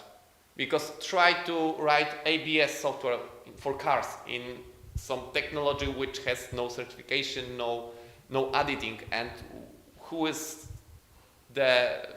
failed if car crashes because ABS didn't work. And it's not that I do not believe it's good enough, but you need to convince those guys on the top. Business guys. However, I have a little rant here that Cargo, after a lot of experiments with bare metal targets and cross-compiling and so on, is not the best tool if you want to mix the software that you will run on your host and on your target. For example, it would be perfect to have a workspace that contains projects for both, but then there are some nasty shortcuts taken, I guess, at the beginnings of Cargo that are still, let's say, the technical depth. That makes it very hard and puts you in the position that you need to engage nasty hacks to mix code for both platforms, let's say, for example. And also, Rust feature flags are not a good fit for embedded because they are additive. So basically, Rust expects you that you can enable all the flags and it will work. And there is no other other way to express that you want to conditionally compile the code depending on, I don't know, some build variant or something like this. Because if you have features that are mutually exclusive, you are already messed up. So these are two things that I find that are big obstacle for embedded, and I hope someday, I don't have big hopes for the features because they are deeply embedded into Rust ecosystem, and I don't think there is a will to put another mechanism for mutually exclusive features. There are a lot of threads about this on the internet. You can check. But for example, Cargo, I don't feel a reason why this couldn't be fixed. And if there will be no possibility to fix this for whatever, I don't know, backwards compatibility reasons, I guess there will be a second build tool at some point if Rust on embedded will gain traction. Yeah. That's my hope, at least. So I guess that this issue with please communicate to Mike. I guess that this issue with additive features in Cargo, they are at least a little bit better. Not sure if they are resolved with feature resolver version 2 or 3, something like that. It was introduced with the latest edition, 2021. Yes, but it only solves a handful of problems where there is a big bug of it. So the case for development dependencies or build dependencies, I think that you can have mutually exclusive flags for build dependencies and regular dependencies, as far as I remember, and then won't be mixed.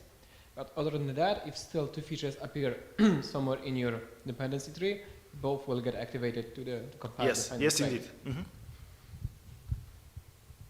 wasn't aware of that. Any other questions? Or maybe a follow-up to this question from anybody?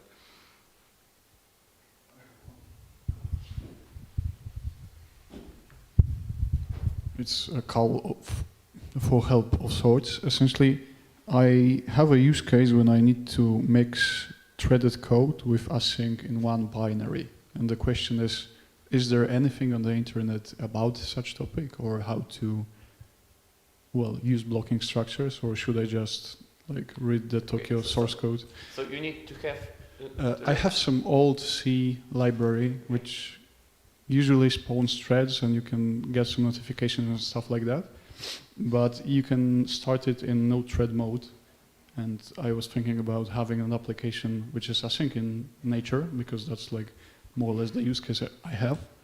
But I need to like hook up this library with async code. Okay, I think I met this issue before. So basically, first thing, I remember you probably don't want to use Tokyo for that. And the reason is that Tokyo assumes that you do not do async, do threaded stuff. And it may not be the thing right now. My answer is based on my experience from 2 years ago. And the idea is that Tokyo assumes that you are only lining these threads for this async dispatcher thing. And it has its own thread pool, and doing this features dispatching with task stealing and so on. And this is very good implementation, unless you need to have some side threads, because you technically can have side threads, and you can create like tasks which you pull. The problem is that you lose your performance heavily. Now, but there is the other thing, which is async stud, async SD, and I believe it has a runtime which assume you can have another like pool besides your, and it's optimized for this case. This is a hint. I don't have an actual answer because I was working with that in my previous company like 2 years ago or so, but even longer, I think. But as far as I remember, async stud has an ability to be performant even if you are spawning some random side threads, and there should be some utilities for that. Okay, thank you. But yeah, you can reach me on Slack, and maybe I would find something when I would have computer on. I mean, I have one, but a bit of time to look for that. Yes. I mean, the current Tokyo docs say some stuff about that, and they like recommend to run blocking stuff on like rayon threads or like side threads, like normal threads. So I don't think that there is a problem with like having several pools of threads. It would work, but it's not optimized for that. And you would lose your efficiency because you would have unnecessary threads. Because Tokyo is very fast when it spawns its own n threads, when n its amount of CPUs it's got.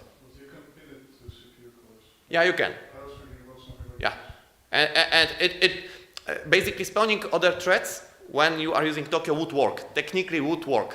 So it's just as far as I remember, at least 2 years ago, async stud tried to address this thing performance-wise. It's not about working or not working, because I assume that you know how to do that to make it work. It's just, you are just doing it on the task and you pull it, and that's all. Yeah, I was thinking about like prior art on this, and maybe somebody already did the blog post. I could. I didn't meet anything like that. It's just I just remember, but I need to emphasize. It's not like current knowledge. It's knowledge from some years ago, and it is not like Tokyo is worse. I'm using Tokyo all the time. I remember that async stud had this in mind, that you may have side threads, but it may change even because I know that Tokyo sometimes changes runtime heavily. So do not trust me with that without double checking it. Gonna be fun. But another thing is that it's very easy to swap your Tokyo for async stud, and you can just do this to measure performance, because the APIs are very similar in most cases, unless you are doing something very strange which is not implemented on async stud, or it's very different. It should be easy to swap, and you can measure your performance. It gets better, but it would be still not so like straightforward to do. You would need to play with it a bit. Yeah. Any other questions to me or Mike or someone else?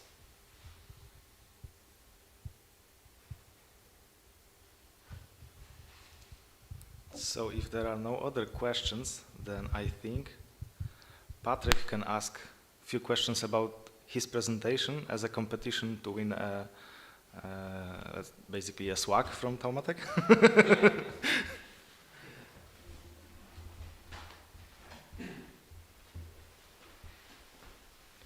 Do we still have this rule from previous Wrocław where I cannot answer my own questions? Because if so, then I will just go. Okay, so I can just start, right? Yes, you can start. Okay, so simple one. At the very end. Maybe you want to attach your device or not? No, I don't think that's necessary. It will. Okay. It would help. So, at the end, I was showing you a demo of some fractal. What's the name of that fractal? Yeah. So the first. Okay, who was the first? Yeah.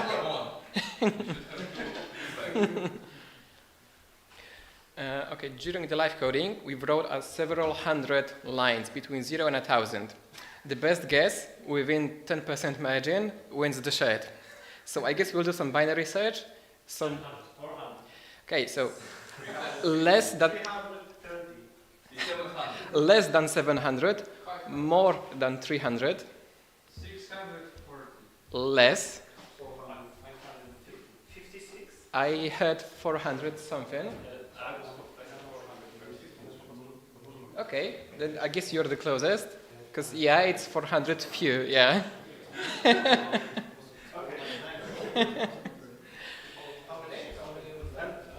About 415 it should be, I think. I mean, if you rewatch the live video and you say that it was different, then I will buy you the shirt.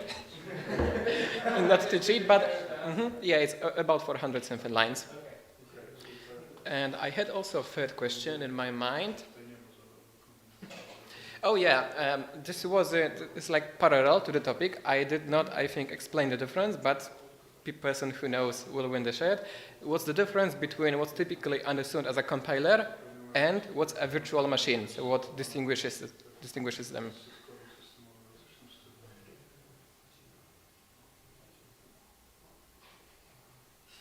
Probably a virtual machine ensures safety, like security features.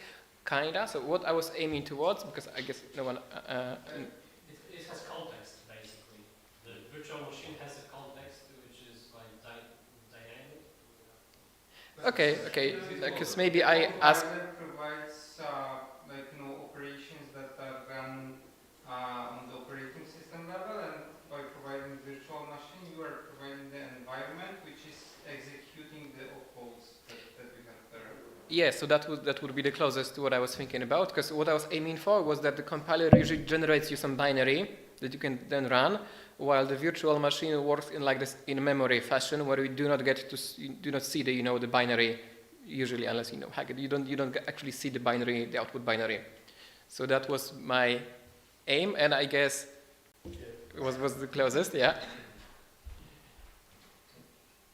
So do I understand correctly that if you have this match and take the opcode and immediately calculate the value, then you have an interpreter? Mm-hmm. If you calculate, if you provide as you did this trunk, which is like lazy function, then you have a virtual machine, and if you translated it into assembly language and then provided to, or of course generate the machine code on your own, right? Then you have the compiler. Yeah, so that's very close. I just wanted to point out that usually the difference between virtual machine and an interpreter is like it's a grayish area. So usually what people mean by virtual machine is something that works on a bytecode, not directly on like the AST representation I've meant. But like I said, it's kind of gray area because they both do similar stuff. So you take some input, whether it's a bytecode or a tree representation, and then you execute it live. So like say what Python does line by line, while the compiler analyzes everything and produces some output binary that you can then copy to your friend. And what people do with programs, I don't know. Also, I would like to say that virtual machine is very overloaded example, Yeah. I work with cloud solutions, and virtual machine means something quite different. Yeah, and then you have the virtual machine in the sense that it's like a mini computer inside your computer when you simulate the CPU, so it's grayish area. So in general, I would say virtual machine and interpreter or evaluator are under the same umbrella, and then compiler is this stuff that takes a look at the code and produces separate binary. So that would distinguish both of them. Okay. Thank you. And yeah, let's. I think. My typical question. Sorry. Oh, okay. Just I always like to ask this question: what is the best ID for Rust? Okay, so the question was what is the best IDE for Rust? For beginner, okay. Let's for a beginner. Okay, anybody wants to answer this question? And Question. Is there any other IDE, like a real IDE than CLion that supports Rust? Visual Studio Code. Emacs. Okay, so you can make an IDE, but it's a text editor, right? But I'm asking like about. Then basically no.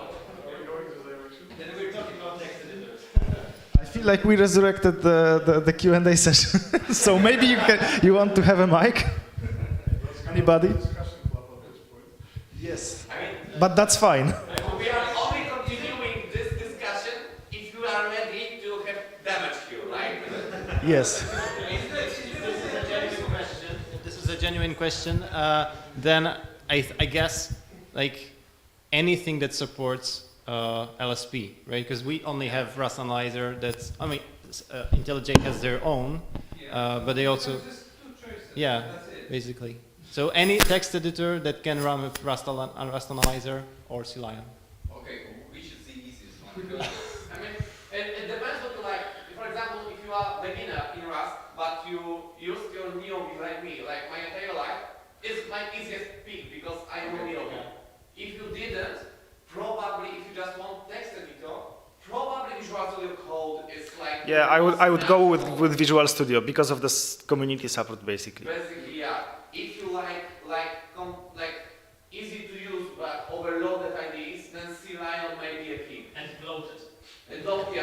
Come on. I will agree. VS Code is not the most lightweight solution either. Come on. But no, VS Code is more light than Visual Studio, for example. But CLion is also very heavy on heavier, analyzing the code. It's heavier, but it has more features. So For example, Yes. you may use Eclipse for your daily basis, then Eclipse would be probably the best. Do not overthink it, just pick the editor you are using for your JavaScript, and it will work with Rust.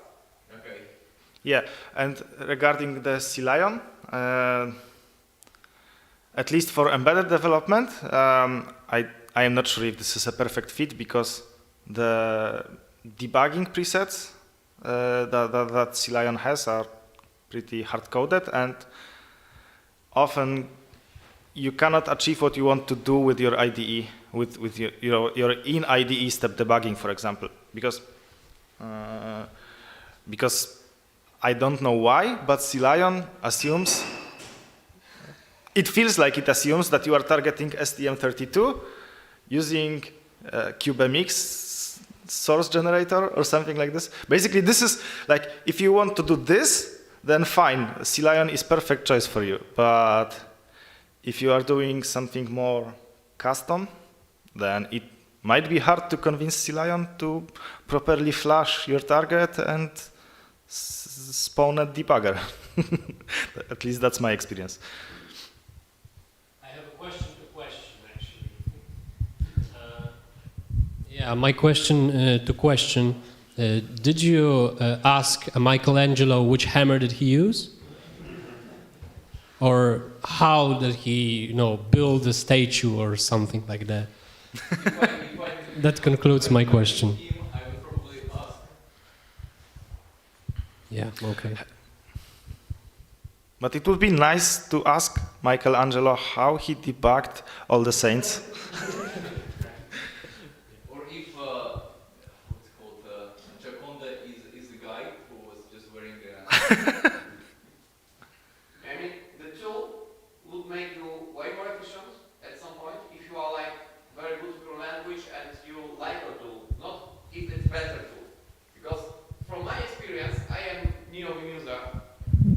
but I am actually considering like transitioning to Emacs because I really like scripting my environment. Like, so in general, more your environment is scriptable, it would be more difficult to get into that, but it may get you a bit more efficient at some point. But on the other hand, unless you do not script your NeoVim or Emacs or Vim 8 or whatever, then you are probably using Notepad with LSP support, and you are better off using Visual Studio Code because you can install Visual Studio Code plugins easier.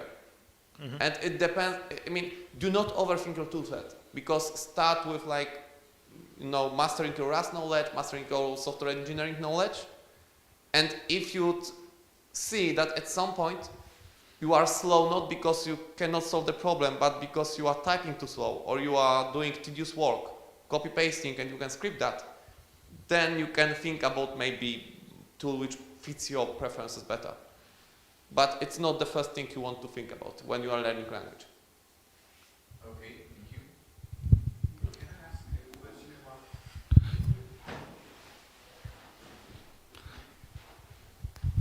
which operating system is better, correct?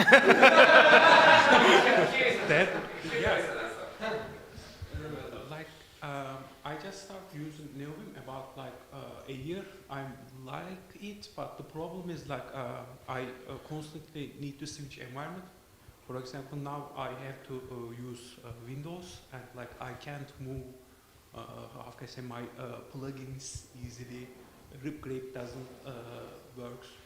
Are there any solution, something like there is a Univim? I know that. Do you know if it is? There is LunarVim, which is NeoVim distribution. LunarVim, I think. I don't personally like it because of its binding. It's not matching my style of work, but there is, and people are liking this. So maybe I think it's called LunarVim. Or Astrobim. It's another type of. Yeah. So it is like distribution. You can install it, and it should work on both operation systems. Install it, show my coding, and like something like VS Code. Yeah, probably you can. I may misname it, but you can look for LunarVim, which it is NeoVim. So it's not Vim distribution, it's NeoVim, and yeah, the only problem I have with that is default bindings, and I need to just remap that. Or if you are forced to use Windows, you can always use Windows as system for Linux, which is I can use like I work for UPS, but I can't install it. You work for UBS? I can show you how to use WSL. Okay, let me interrupt you just for a brief moment. I think this is a good moment to stop the streaming, just so you know, and we continue with chat. Okay, thank you, everybody. Yes, we don't. Applause for the Q&A session. Thank you.